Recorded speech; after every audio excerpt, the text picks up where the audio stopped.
Olá, você está no curso básico de homilética da Igreja Batista Vida Nova. Nós já tivemos duas aulas presenciais. Como alguns alunos não puderam estar na segunda aula, então nós decidimos fazer um vídeo para que você tenha material de consulta, né? Para você abordar, para você elaborar perguntas, as dúvidas serem esclarecidas. Então, especificamente nessa aula, nós vamos abordar os seguintes temas.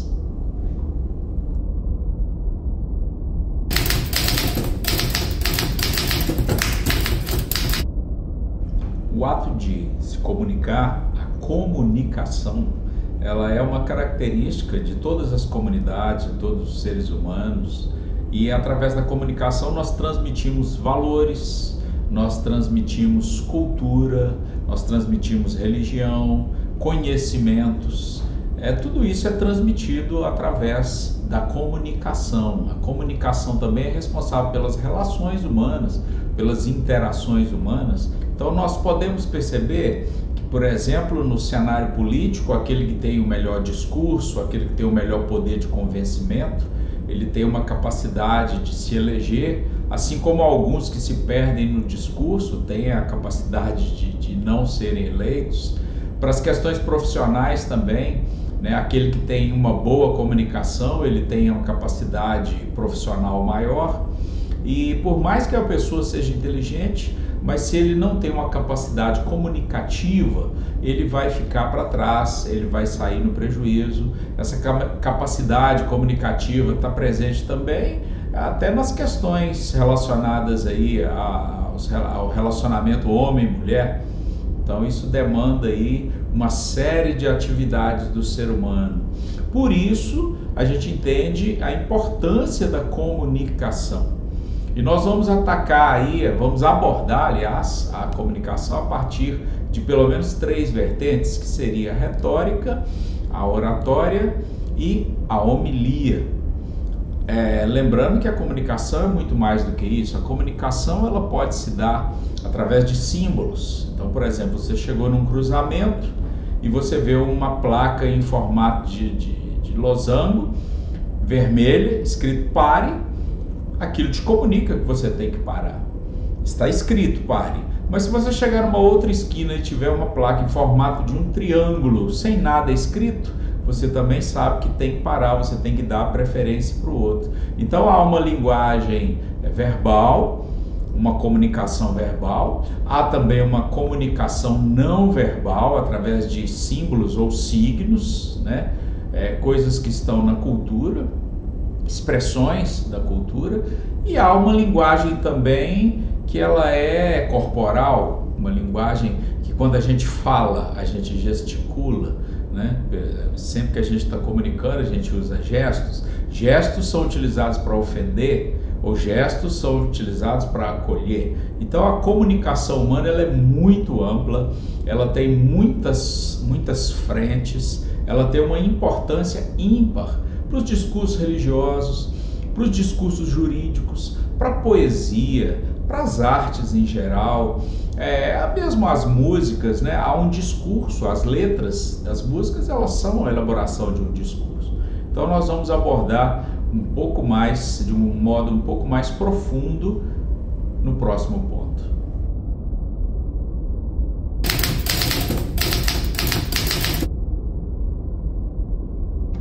Bem, com relação à retórica, considera-se que ela surgiu na Grécia no século V a.C. e ela surge nos tribunais, porque parte da população tinha perdido as suas terras, tinham sido tomadas pelo próprio império.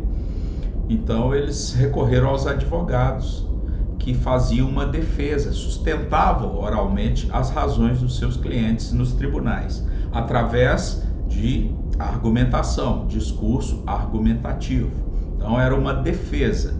Até hoje nos tribunais nós vemos alguns casos em que há júri, por exemplo, em que os advogados, tanto a defesa quanto o promotor, eles se esforçam no sentido de convencer o júri de que o seu cliente é inocente ou de que o acusado é culpado. Então, ela é uma argumentação discursiva, é um discurso que é feito visando convencer alguém do ponto de vista. Então, a retórica surge como uma função humana, social, política e econômica, vinculada a valores morais, valores da sociedade, valores filosóficos, valores econômicos e valores políticos de cada povo. Então, quando um político discursa, aquele discurso ele tenta convencer os eleitores, então ele é um discurso retórico.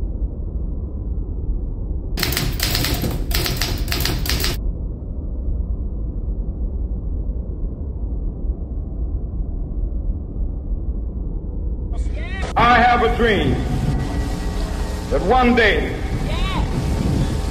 this nation will rise up and live out the true meaning of its creed. We hold these truths to be self-evident, that all men are created equal.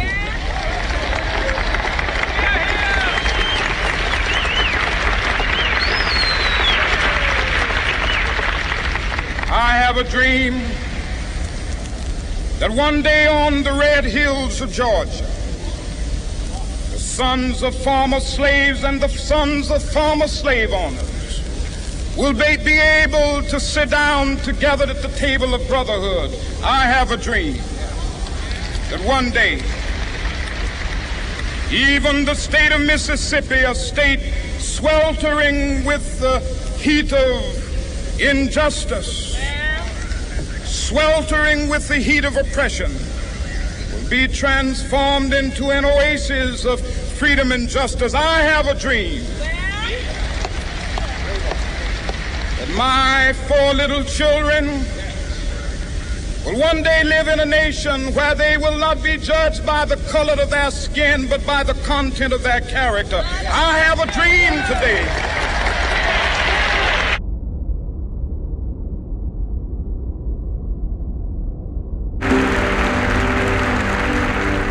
The happiness of the human being must, in any society, be an end in itself.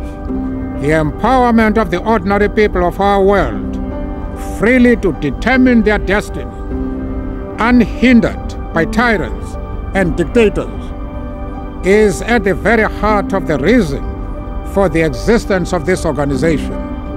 The great challenge of our age to the United Nations organization is to answer the question, given the interdependence of the nations of the world, what is it that we can and must do to ensure that democracy, peace, and prosperity prevail everywhere? Our common humanity and the urgency of the knock on the door of this great edifice demand that we must attempt even the impossible.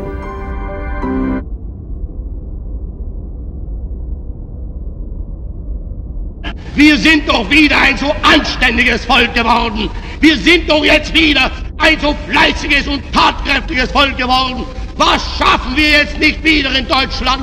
Was haben wir nicht für Aufgaben? Man hat uns die ganzen Jahre schon eingeredet, dass der Deutsche sowieso nicht ganz gleichwürdig sei den anderen Völkern in der Welt. Was haben wir heute für Aufgaben? Was für gewaltige Werke bauen wir?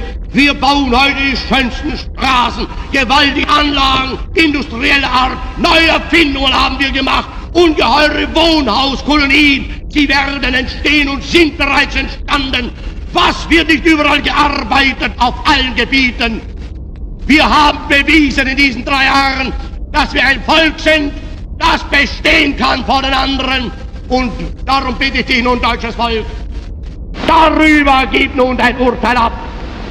Der Welt unterstelle ich mich nicht, die kann mich nicht richten. Dir unterwerfe mich, richte du mich, gib du ein Bekenntnis ab, ob du meine Arbeit für richtig hältst, ob du glaubst, dass ich fleißig gewesen bin, dass ich gearbeitet habe, dass ich mich in diesen Jahren für dich eingesetzt habe, dass ich anständig meine Zeit verwendet habe im Dienste meines Volkes. Gib du jetzt deine Stimme ab. Wenn ja, dann tritt für mich ein, so wie ich für dich eingetreten bin. Bem, como vocês puderam ver aí, temos 3 grandes oradores, Martin Luther King e Nelson Mandela, que fizeram da oratória um instrumento em prol do bem da humanidade, né, vencendo o racismo, o apartheid, o obscurantismo, e um terceiro orador, que é Hitler, que com grande capacidade comunicativa convenceu a Alemanha de que eles eram superiores, não só culturalmente, intelectualmente, mas como também espécie, como seres, né, seriam superiores ao restante da humanidade. E através desse discurso, dessa argumentação de Hitler, os alemães eliminaram 6 milhões de pessoas, em sua grande maioria judeus. Então, o que a gente quer mostrar com isso? Que a retórica em si, ela é neutra. Ela não é nem boa, nem má. Então, ela pode ser usada para o bem e pode ser usada para o mal. Vai depender aí do caráter de quem está utilizando. E no caso do Hitler, ele utilizou aí com propósitos, com finalidades escusas, com maldade, com violência, com discriminação. E no caso de Nelson Mandela e Martin Luther King, esse mesmo discurso foi utilizado aí para o crescimento da humanidade, para a libertação dos povos. Então a retórica tem esse poder. Ela pode, nas mãos da pessoa errada, ser um instrumento argumentativo que vai levar as pessoas a odiarem, a desrespeitarem os direitos, ou ela pode ser utilizada para melhorar uma nação.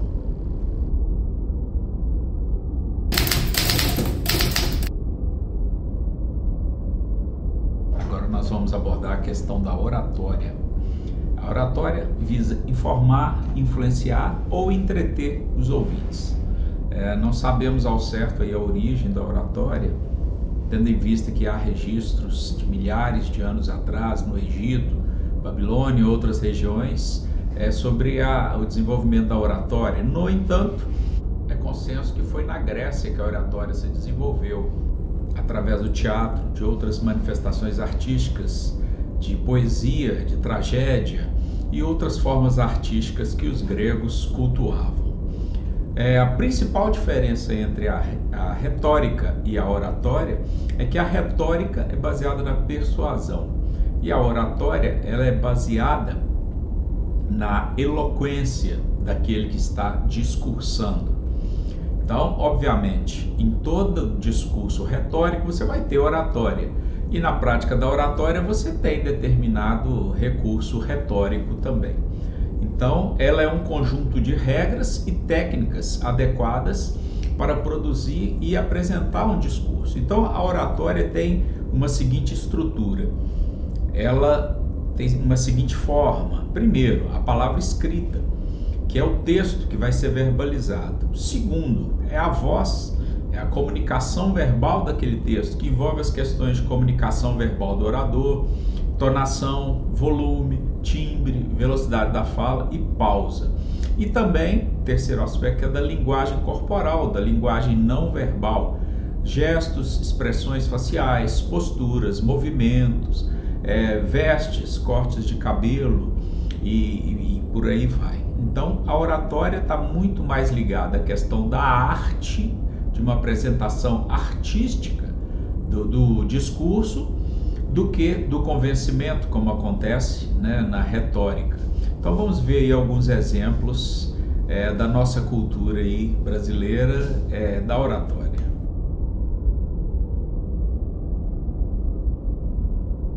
Se eu morrer antes de você, faça-me um favor. Chore o quanto quiser, mas não brigue com Deus por ele haver me levado. Se não quiser chorar, não chore. Se não conseguir chorar, não se preocupe. Se tiver vontade de rir, ria. Se alguns amigos contarem algum fato a meu respeito, ouça e acrescente a sua versão. Se me elogiarem demais, corrija o exagero. Se me criticarem demais, defenda-me. Se me quiserem fazer um santo só porque eu morri, mostre que eu tinha um pouco de santo, sim, mas estava longe de ser o santo que me pintam.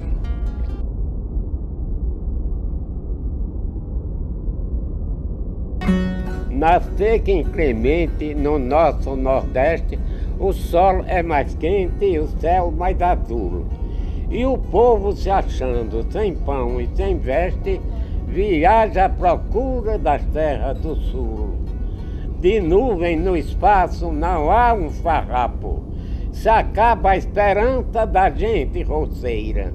Na mesma lagoa da festa do sapo, agita-se o vento levando a poeira.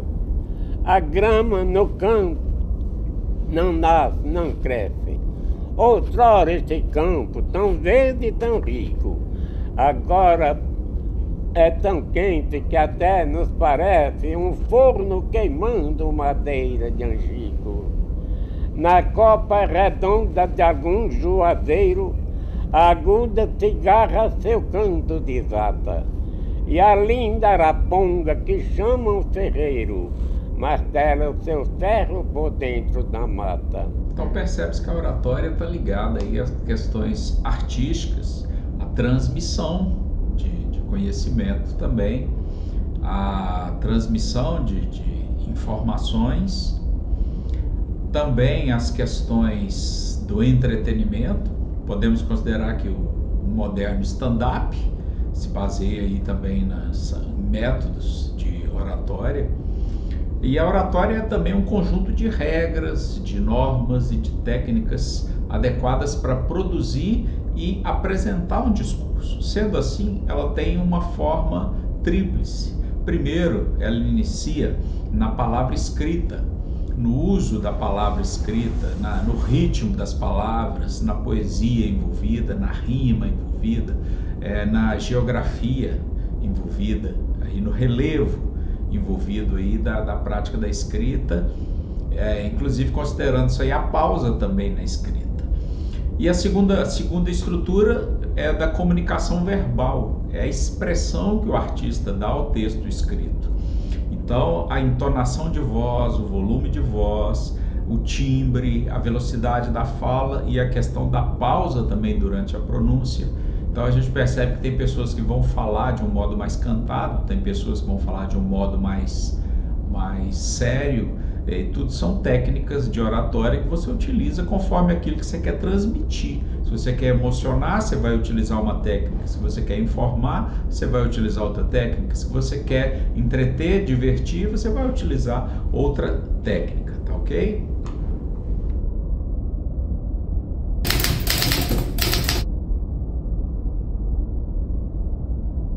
Bem, o terceiro ponto que nós vamos abordar é o da homilia.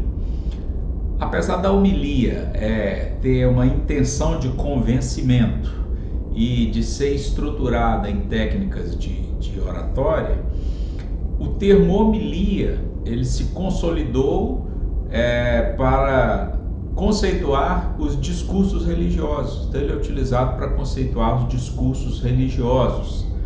Então, o que os pregadores fazem, o que os pastores, os padres, os rabinos, monges, é uma prática que se chama homilia, é a exposição das suas confissões de fé. Então, isso aí ficou conhecido como homilia, daí vem o termo homilética, né? Que é a arte da interpretação dos textos sagrados. Então, a homilética pertence à teologia prática, e ela se vale dos recursos da retórica e da oratória, como a eloquência, né, e como também a questão aí da consolidação e da propagação do discurso religioso, dos credos, né, das estruturas de fé das igrejas.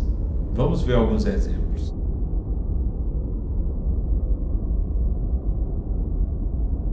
Você conta seus dias, você percebe o quão importante é cada dia. Quero falar hoje sobre a brevidade da vida. Você sabe que nos dias de Jesus, o mais rápido que uma pessoa podia ir era o mais rápido que um cavalo podia correr durante a noite.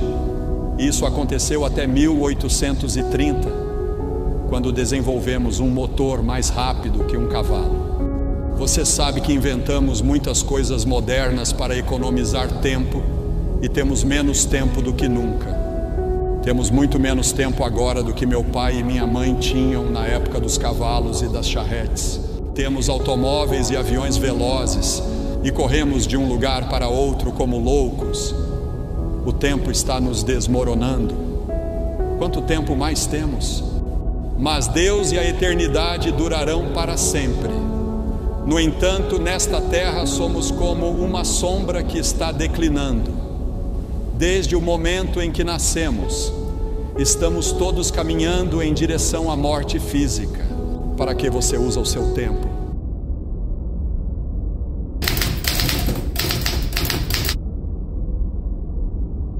Bem, agora saindo um pouco do campo do teórico, eu quero abordar algumas questões que são mais práticas para a construção do discurso, ou seja, na fase de preparação do discurso. Então a gente pode começar com o primeiro ponto, que é qual é o tema, ou seja, sobre o que eu vou falar. É necessário que esse tema seja um tema que você domine, ou que você vai ter um tempo amplo aí para efetuar alguma pesquisa, mas você não pode escolher um tema que esteja fora do seu arcabouço de conhecimento. Então você tem que abordar, escolher um tema do seu discurso que seja algo que seja do seu cotidiano, do seu dia a dia. Segundo ponto, qual é a finalidade dessa apresentação? Por que eu vou falar sobre isso? Qual é a relevância de se falar sobre o tema que eu escolhi? Ele é relevante para aquela comunidade? Ele é importante? Ele é atual? Ele vai trazer algum tipo de esclarecimento? Terceiro ponto, a quem se destina? Para quem será? Qual é o seu público? Você vai falar para crianças, você vai falar para jovens, você vai falar para um público maduro, um público da terceira idade, a condição socioeconômica do seu público, a condição cultural do seu público, a condição regional, a cultura do seu público. Então isso tudo é muito importante, tá? O quarto ponto é quantas pessoas serão. Então se você for falar para 1000 pessoas ou para uma pessoa, você tem que se preparar adequadamente da mesma forma. No entanto, uma apresentação para 1000 pessoas, ela vai demandar alguns cuidados. Então, se você apresentar para uma pessoa, você pode abrir um tempo maior para pergunta, para questionamento. Então, você vai ter uma proximidade maior com o seu público, porque ele é um público pequeno. Ao passo que se você estiver dando uma palestra para 1000 ou milhares de pessoas, você não tem como atender a todas as necessidades daquele público. Então, é uma questão mais de abordagem da apresentação do discurso, tá? Quinto, o que eles sabem sobre o assunto? Por que isso é tão importante? Se eu for falar com um público que já sabe sobre aquilo que eu vou falar, alguns prolegômenos, algumas introduções, alguns esclarecimentos não serão necessários, porque aquele público já está inteirado. No entanto, se eu for falar para um público que não conhece sobre o que eu estou falando, eu tenho que dar uma breve introdução, eu tenho que contextualizar aquilo que eu vou falar e eu tenho que justificar, eu tenho que mostrar para aquele público por que aquilo que eu vou falar é importante, tá? O sexto, por que eles estão aqui? Como chegaram até você? Ou seja, qual é a expectativa do público? Eles foram ali porque uma empresa mandou, porque faz parte de um trabalho escolar, de uma atividade, de uma pesquisa, ou seja, eles não têm como não te ouvir. Ou eles foram ali realmente para te ouvir, tá? Se eles foram ali realmente para te ouvir, indica que o público já te conhece de alguma forma ou conhece o seu trabalho, sua pesquisa. Se eles não te conhecem, então você vai ter que cativar muito mais esse público, tá? Sétimo aspecto prático é onde eu devo ficar. Todos me enxergam, todos me ouvem. Então nós vemos algumas estruturas, por exemplo, que é muito comum em igrejas, em auditórios, que é o púlpito, né, elevado, em que todos têm uma visão do pregador, do palestrante, daquele que está discursando. Nós temos aí o teatro, no sistema do teatro grego, né, em que é praticamente um fosso, mesmo assim, todas as pessoas têm ali a visão clara do pregador, então do palestrante. Então você tem que ficar num ponto em que as pessoas consigam te ver, tá? Oitavo aspecto, o que elas precisam? qual é a necessidade do seu público. Então você vai falar sobre questões filosóficas para um público que é extremamente pragmático, prático.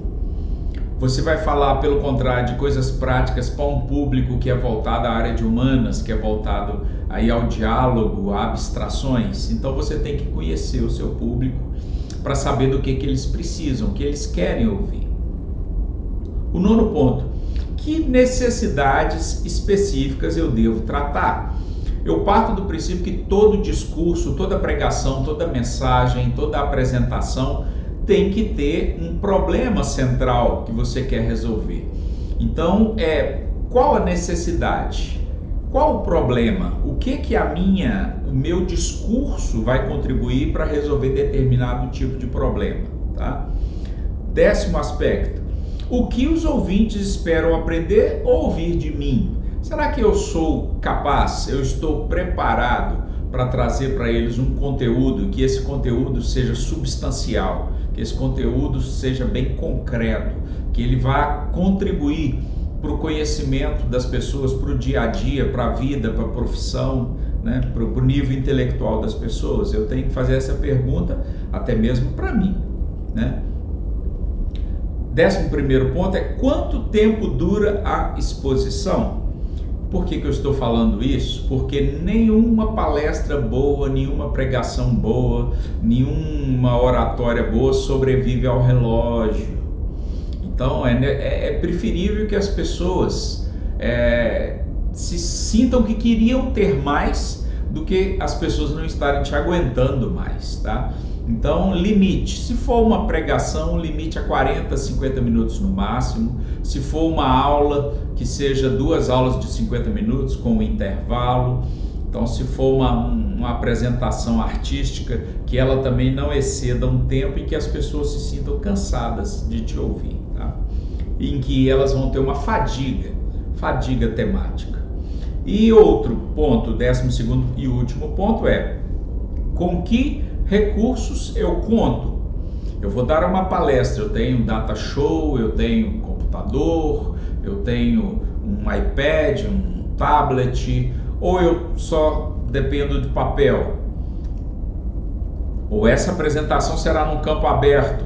Tem iluminação? Não tem iluminação? É numa área rural? É numa área industrial? É num auditório? É numa sala? É num imóvel? Então, todas essas questões seriam bom que você soubesse qual é a acústica do local. Então, quais os recursos que você vai dispor, tá bom? Respondidas essas questões, então nós vamos iniciar a fase de redação e de construção do discurso, tá? Se o texto for específico para uma apresentação técnica, um projeto de pesquisa, uma defesa de dissertação ou de tese, então a sua linguagem, a construção do texto, ela tem que ser técnica, com uma linguagem bastante técnica. Se ela não for especificamente técnica, se ela for mais voltada ao cotidiano, à cultura das pessoas, ao dia a dia das pessoas, então você pode usar uma linguagem um pouco menos formal, uma linguagem mais coloquial. Isso não quer dizer que é uma linguagem com um português incorreto, tá? Mas qualquer que seja o texto, se ele é mais técnico, se ele é informal, ele tem que passar pela regra dos 3 pontos. Que regra é essa? O seu texto tem que ser elaborado com uma introdução, um desenvolvimento e uma conclusão. Então são 3 pontos. Na introdução, você prepara o seu ouvinte, você revela em parte aquilo que você vai tratar, você se apresenta ao público e é na introdução que você cativa o seu público. Pense num filme, o trailer de um filme, ele é muito importante. Ele apresenta o que acontecerá naquele filme. Durante o desenvolvimento que o público vai perceber os pontos que você quer tratar e o desenvolvimento do discurso. É aqui também que o público vai perceber se você sabe o que está falando, se você está enrolando ou se você realmente domina aquilo que você está falando, tá? Use suas notas, faça apontamento, mapas mentais, mas evite ficar lendo.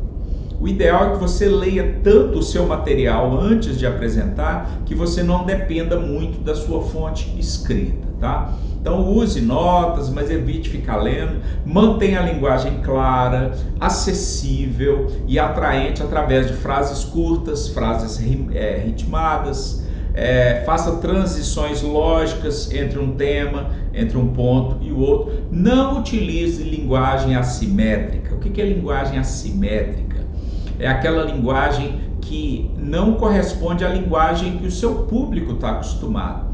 Na linguagem assimétrica, eu não falo introdução, nós vamos dar aqui uma introdução. Não, eu falo, nós vamos executar aqui um prolegômeno. Por que não falar introdução e falar prolegômeno? Geralmente a pessoa que fala prolegômeno, ele quer mostrar para o público que ele sabe mais do que eles, e assim ele domina o público, apresentando uma hierarquia em que ele sabe mais e o público sabe menos. Isso é incorreto, não. O orador ele tem que procurar se aproximar do público, ser o mais claro, o mais compreensível possível para aquele público, tá? Então use uma linguagem correta, mas uma linguagem acessível. E por último, a conclusão. Todo discurso é importante, porém terminar bem é fundamental. E aqui eu vou citar uma série de televisão famosíssima, Lost. É considerada uma das melhores séries de todos os tempos, com o pior final de todos os tempos. O trailer de uma série, de um filme é muito importante, mas o final de um filme é mais importante ainda, tá? Então a conclusão deve apresentar um breve resumo daquilo que foi falado, das conclusões, né, do discurso. É importante que a conclusão confirme a intenção inicial do discurso e que tenha um apelo ou uma reação do ouvinte. Através de quê? De aplicações práticas. Então não adianta nada você ter um discurso maravilhoso, fazer uma apresentação maravilhosa e o seu público não poder aplicar aquilo que você falou na realidade cotidiana dele. Então você tem que, através de algumas aplicações, de alguns exemplos, utilize metáforas, tá? Para que o público paráfrase, para que o público compreenda e que ele possa aplicar no seu cotidiano, tá?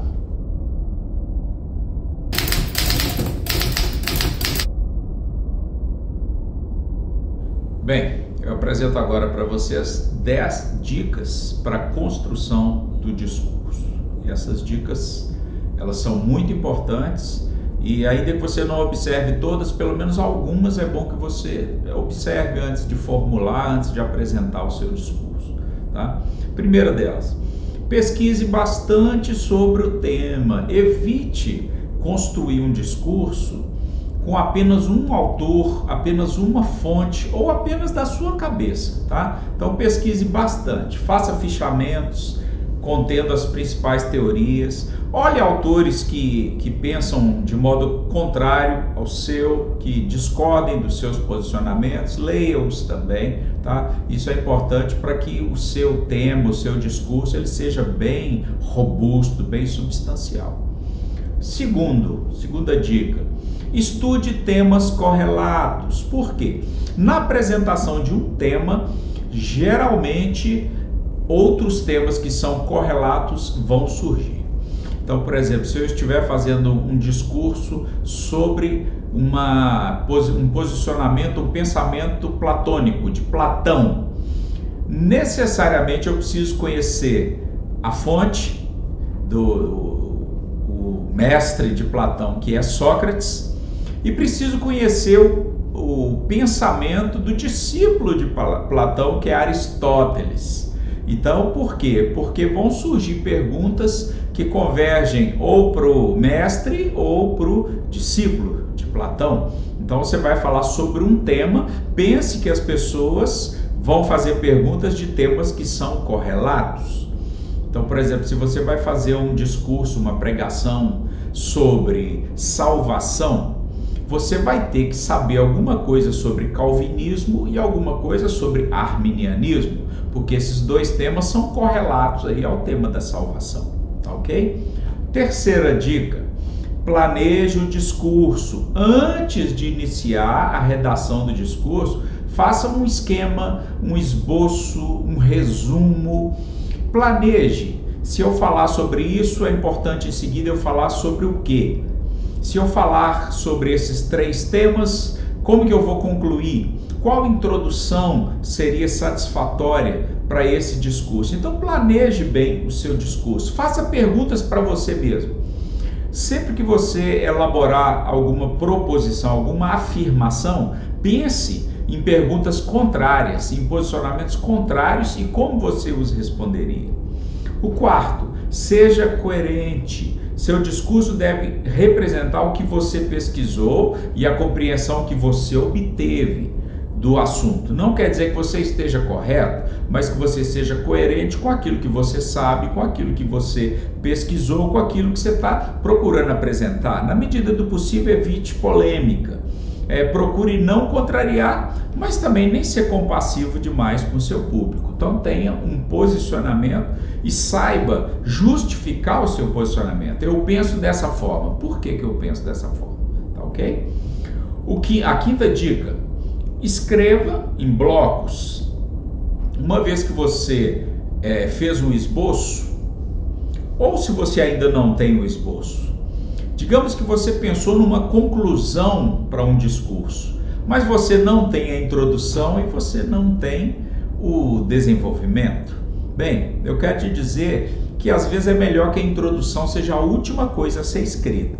Numa tese de doutorado ou numa dissertação de mestrado, inclusive é norma que a introdução seja a última coisa que você vai escrever. Então, se você teve uma ideia muito boa para um desenvolvimento, não tem problema, escreva. Você teve uma ideia muito boa para a conclusão, escreva. Você teve uma ideia muito boa para a introdução, escreva. Conforme você vai desenvolvendo, você pode acrescentar itens à introdução.